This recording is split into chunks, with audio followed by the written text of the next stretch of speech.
Episode 7 की शुरुआत एक फ्लैशबैक सीन से हुई 1908। ओपनिंग सीन में हमने बॉब ग्रे एके पेनीवाइज की बैक स्टोरी देखी। डेरी के पास लगे एक कार्निवल में पेनीवाइज द डांसिंग क्लाउन बच्चों के सामने अपना एक और हिट परफॉर्मेंस दे रहा था। इंग्रिड बैक स्टेज से सेट पीसेस आगे करके अपने पापा की मदद कर रही थी। यहीं हमें पता चला कि हाल ही में पेनीवाइज ने अपनी बीवी को खोया था। शो के क्लोजिंग सीक्वेंस के दौरान सारे बच्चे स्टेज पर चढ़ के पेनीवाइज स्टाइल में डांस करने लगे। ये देखकर पेनीवाइज गुस्से से अंदर चला गया। सामने के एक अबैंडन बार्न से एंटिटी एक बच्चे का भेस लिए चुपचाप ये सब देख रही थी। शो के बाद अपने पापा को प्राउड फील करवाने इंग्रिड खुद भी क्लाउन के भेस में तैयार होकर उसके सामने चली गई। ये देखकर पेनीवाइज काफी इमोशनल हुआ और उसने इंग्रिड को उसके मम्मी का स्टेज नेम दिया, पेरीरिंकल। पेनीवाइज को पूरा यकीन था कि जल्दी इन्हें फिर से कोई बड़े सर्कस से बुलावा आएगा और इस बार वो इंग्रिड के साथ मिलकर जबरदस्त परफॉर्मेंस देगा। बट जल्दी एंटिटी इनके सारे सपनों पर पानी फेरने वाली थी। रात में बॉब अकेला साइड में खड़ा ड्रिंक ब्रेक ले रहा था कि तभी वहां बच्चे के भेस में एंटिटी आ गई। फिर एंटिटी बॉब को अपने पेरेंट्स को ढूंढने के बहाने जंगल में ले गई और बाद में उसे खाकर एंटिटी ने पेनीवाइज का रूप ले लिया। पेनीवाइज को चुनने का सबसे बड़ा रीजन ये था कि बच्चे उससे अट्रैक्ट होते हैं। इंग्रिड को बॉब की कभी बॉडी नहीं मिली। सबने बस इस खून से सने रुमाल को देखकर डिसाइड कर लिया कि शायद बॉब जंगल में भेड़ियों का शिकार बन गया। शायद बॉडी न मिलने की वजह से इंग्रिड को अब भी होप्स थे कि उसके पापा कभी न कभी तो वापस आएंगे। सोचा नहीं था कि इंग्रिड और बॉब ग्रे की बैक स्टोरी इतनी ट्रॉमेटिक होने वाली है। Now back to the present time. Bowers की गैंग मास्क लगाकर ब्लैक स्पॉट के अंदर घुस गए। वाइट्स ने सबको साफ साफ बता दिया कि अगर ये हैंक को इनके हवाले करते हैं तो वाइट्स बिना किसी को कोई नुकसान पहुंचाए वहां से चले जाएंगे। डिक ने व्हाइट सुप्रीमिस्ट को बताया कि हैंक तो यहाँ है ही नहीं, बट तभी हैंक रूम से बाहर आ गया। वो नहीं चाहता था कि उसकी वजह से मासूमों की जाने जाए। बट इससे पहले कि बावर्स की गैंग हैंक को पकड़ ले, ब्लैक स्पॉट में सबने अपनी बंदूकें निकाल ली और दोनों parties intense Mexican stand of में लॉक हो गए। बावर्स जानता था कि मिलिट्री वेपन्स के आगे इनके शॉटगन्स कुछ भी नहीं थे, तो वो सबको शांत करके बाहर ले गया। बट वापस जाने की बजाय वाइट्स ने ब्लैक स्पॉट को बाहर से लॉक करके बार में मोलोटोव कॉकटेल्स फेंककर आग लगा दी। जो भी खिड़की वगैरह से बाहर निकलने की कोशिश करता वो उसे सीधा गोली मार देते। ब्लैक स्पॉट के अंदर जबरदस्त केओस मचा हुआ था। बच्चों के सामने लोग जिंदा जलकर मर रहे थे और तभी डिक को फिर से आसपास भटकती आत्माएं दिखने लगी। कुछ एकदम फ्रेश मरे हुए तो कुछ पुराने। ये देखकर डिक ने डिसाइड किया कि भाड़ में गए बाकी सारे, मैं तो चला अंडरग्राउंड वाटर पाइप्स के जरिए सीधा बाहर। बट तभी उसे रॉनी के चीखने की आवाज आई जो हैंक को ढूंढ रही थी। यहीं पर डिक ने चिल्ड्रन ऑफ मेटोरिन के वॉर चीफ की आत्मा को भी देखा। जब तक डिक किसी आत्मा से डायरेक्ट बात नहीं करता वो उसे इग्नोर करते थे, पर अगर डिक ने एक भी आत्मा से बात कर ली तो सारे उसे घेर कर बात करने चिपक जाएंगे। डिक के पास फिलहाल ये सब सोचने का टाइम नहीं था। फिर उसने वॉर चीफ की आत्मा से बात करके उससे सही सलामत बाहर जाने का रास्ता पूछा। ब्लैक स्पॉट में इतना मस्त और फ्रेश बुफे लगा था तो पेनीवाइज कैसे ना आता। फिर पेनीवाइज बार के अंदर बचे कुछ सर्वाइवर्स को अपना शिकार बनाकर वहीं खाने लग गया। पेनीवाइज को ब्लैक स्पॉट में देखकर रॉनी डर के मारे चिल्लाने लगी, पर तभी डिक उसे अपने साथ बाहर ले गया। डिक ने भी पेनीवाइज को देख लिया था। डिक ने समय रहते हैंक, रॉनी और विल को बाहर निकाल लिया, बट अचानक से सीलिंग गिरने की वजह से मार्ज और रिच अंदर ही अटक गए।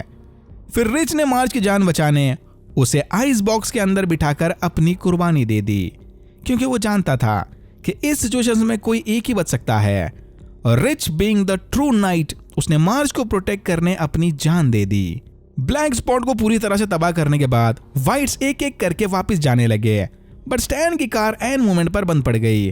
तभी वहां इंग्रिड आ गई। इंग्रिड को अच्छे से पता था कि ब्लैक स्पॉट में इतना बड़ा मैसेकर क्रिएट करने के बाद उसके पापा इधर मजे लेने जरूर आएंगे, तो वो उनके लिए खास पेरीरिंकल का भेस लेकर आई थी, इंडिकेटिंग कि हैंक को ब्लैक स्पॉट में शिफ्ट करके वाइट्स को उसकी खबर देने का प्लान इंग्रिड का ही था।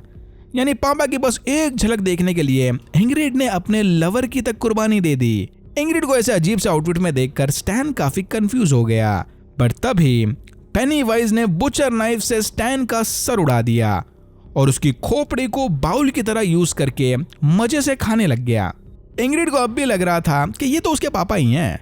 सरप्राइजिंगली एंटिटी ने भी इंग्रिड के मजे लेने उसे ऐसे ही जताया कि हाँ वो बॉब ही है। इंग्रिड को लगा कि चलो इतने सालों के बाद एटलीस्ट आज तो उसके पापा वापिस आ गए। बट तभी एंटिटी ने उसे बताया कि अब वो 27 साल के रेस्ट में जा रहा है। ये देखकर इंग्रिड काफी नाराज हो गई और उसने गुस्से में पेनीवाइज का हाथ पकड़ लिया। इधर एंटिटी का शैतानी साइड लुक देखकर इंग्रिड को फाइनली रियलाइज हुआ कि ओह शिट, ये उसके पापा नहीं बल्कि पापा के भेस में कोई और है। यही एंटिटी ने कंफर्म कर दिया कि हाँ, बरसों पहले इसी ने बॉब ग्रे को मारकर खा लिया था। बट डोंट वरी, बॉब अब भी उसके अंदर जिंदा है। ये सुनते ही इंग्रिड ने वहां से भागने की कोशिश की, बट तभी एंटिटी ने उसे अपना असली रूप यानी डेड लाइट्स दिखाकर डिसेबल कर दिया। ये पूरा का पूरा सीक्वेंस एटलीस्ट मेरे लिए तो one of the best penny-wise experience था, मूवीज वगैरह सब मिलाकर। क्या कमाल का डरावना और पेनीवाइज के नेचर को मैच करने वाला सीक्वेंस था भाई। इस फीडिंग साइकिल का फाइनल इवेंट यानी ऑगरी अब खत्म हो गया। सुबह फायर डिपार्टमेंट आग बुझाकर अंदर सर्वाइवर्स को ढूंढने चले गए। तभी उन्हें आइस बॉक्स के अंदर मार्ज मिली। मार्ज रिच की बॉडी को गले लगाकर जोर जोर से रोने लग गई। तभी विल और रॉनी भी वहां आ गए। फिर हमने देखा कि डेडलाइट से कॉन्टैक्ट्स में आने से इंग्रिड मेंटली डिसेबल हो गई। हेलन और शार्लेट के वहां आते ही उन्हें पता चला कि विल और बाकी बच्चे सिर्फ डिक की वजह से जिंदा हैं। फिर फुलर हेलन को डिक से मिलवाने ले गया। वॉर चीफ की आत्मा से बात करने की वजह से डिक की कंडीशन बहुत खराब हो गई थी। अब ब्लैक स्पॉट में मरे सारे लोगों की भटकती आत्माएं डिक को घेर कर उससे बात करने की कोशिश कर रही थी कि उन्हें बदला चाहिए। डिक ने किसी तरह इन्हें इग्नोर करके हेलन को बताया कि एंटिटी अब अपने रेस्टिंग फेज में चली गई है, क्योंकि डिक को अब उसका स्ट्रॉन्ग प्रेजेंस फील नहीं हो रहा। इतना ही नहीं, वॉर चीफ की आत्मा को फॉलो करते हुए डिक उन्हें एटलीस्ट एक पिलर की लोकेशन तो बता सकता है। उधर बच्चे शार्लेट को हैंक से मिलवाने ले गए, जो कि जंगल में छुपा हुआ था। शार्लेट ने प्लान बनाया कि वो हैंक के कपड़े किसी डेड बॉडी को पहनाकर उसे एक्सीडेंट में मरा हुआ घोषित कर देगी। फिर हेलन के कहने पर शार्लेट ने हैंक को टेम्पररी अपने घर में छुपा लिया, बट इन्हें जल्द से जल्द इसे डेरी से बाहर निकालना होगा। हेलन ने शार्लेट से वादा किया कि इस आखिरी मिशन के पूरा होते ही वो भी डेरी से निकल जाएंगे, जो कि ऑब्वियसली नहीं होने वाला। मीडिया ने फेक न्यूज फैला दी कि ब्लैक स्पॉट में लगी आग एक एक्सीडेंट था और स्टैन और बाकी कुछ बहादुर वाइट्स ने समय रहते वहां पहुंचकर आग को बुझा दिया। अनफॉर्चुनेटली इसी एक्सीडेंट में स्टैन मारा गया। शार्लेट का प्लान काम कर गया और पुलिस ने हैंक को भी उस एक्सीडेंट का विक्टिम डिक्लेयर कर दिया। ऑगरी के खत्म होते ही चिल्ड्रन ऑफ मेटोरियन फिर से एक बार साथ आकर विक्टिम्स की गिनती करने लगे। भैया उधर एंटिटी बरसों से लोगों को खाई जा रही है और आप कीजिए मीटिंग, खेलिए मीटिंग। ये लोग सबको तो नहीं बचा सकते, बट एटलीस्ट इनके बनाए केज की वजह से एंटिटी सिर्फ लिमिटेड एरिया में शिकार करती है। जो हुआ काफी बुरा हुआ। अब सीधा 27 साल बाद मिलते हैं। Tata bye bye.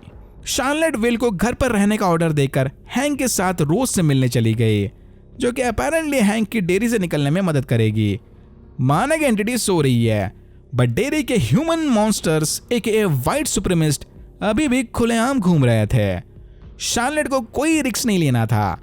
मार्ज और रॉनी ने लिली के घर जाकर उसे बैड न्यूज दी कि रिच अब नहीं रहा।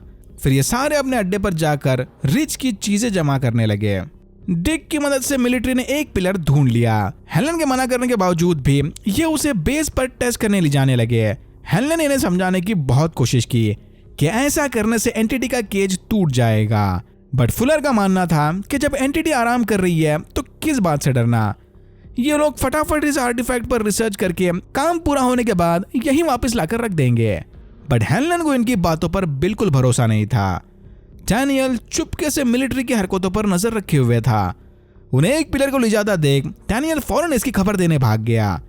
शार्लेट और रोज हैंक को भगाने की प्लानिंग में थे, पर तभी डैनियल ने इधर आकर रोज को बताया कि मिलिट्री ने एंटिटी के केज को तोड़ दिया।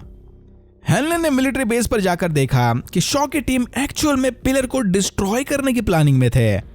यह देखते ही हेलन ने बंदूक दिखाकर इन्हें रुकने के लिए कहा, पर तभी शॉ ने उसे ऊपर बुला लिया और यहीं हमें शॉ के असली प्लान के बारे में पता चला। शॉ शुरू से ही जानता था कि ये लोग एंटिटी को कंट्रोल नहीं कर सकते। रशिया कोल्ड वॉर वगैरह तो बस बहाना था। शॉ तो एंटिटी को आजाद करके पूरे अमेरिका में फैलाना चाहता है, ताकि एंटिटी के डर से फाइनली सारे अमेरिकन थोड़ा कंट्रोल में आ जाएं।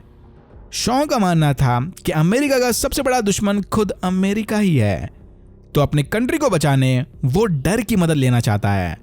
एक बार एंटिटी ने पूरे कंट्री को अपना हंटिंग ग्राउंड बना लिया तो एटलीस्ट उसके डर से ही लोग थोड़ा बिहेव तो करेंगे। हेलन शॉ के साइको प्लान के स्ट्रिक्ट खिलाफ था, पर इसकी यहाँ नहीं चलने वाली। हेलन के जाने के बाद शॉ की टीम ने उस पिलर को डिस्ट्रॉय कर दिया। फिर शॉ ने फुलर को ऑर्डर दिया कि हेलन बेस से जिंदा बाहर नहीं जाना चाहिए। पेनीवाइज मस्त डेड बॉडीज के बीच सोया आराम कर रहा था कि तभी इसने महसूस किया कि उसका केज टूट चुका है। रॉनी और विल फोन पर रिच के बारे में बात कर रहे थे, तभी अचानक रॉनी पेनीवाइज स्टाइल में बात करने लगी।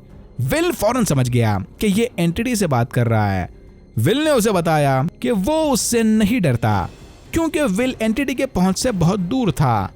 बट तभी विल ने पलट के देखा कि पेनीवाइज उसके घर में खड़ा था। इस बेचारे को नहीं पता था कि एंटिटी का केज अब ओपन हो गया है। फिर पेनीवाइज ने डेडलाइट्स दिखाकर विल को डिसेबल कर दिया और यहाँ होता है एपिसोड 7 खत्म। भाई ये अब तक का बेस्ट एपिसोड था। ट्रेलर से ऑलरेडी साफ हो गया है कि पेनीवाइज अगले एपिसोड में फॉग रिलीज करके टाउन के ऑलमोस्ट सारे बच्चों को डेडलाइट्स दिखाने वाला है। पेड़ भर गया तो क्या हुआ, कियोस मचाने का इतना गोल्डन चांस थोड़ी ना छोड़ेगा ये। मुझे लगता है कि अगले एपिसोड में ये उस डैगर को पिलर की लोकेशन पर डालकर पेनीवाइज को फिर से केज में बंद कर देंगे।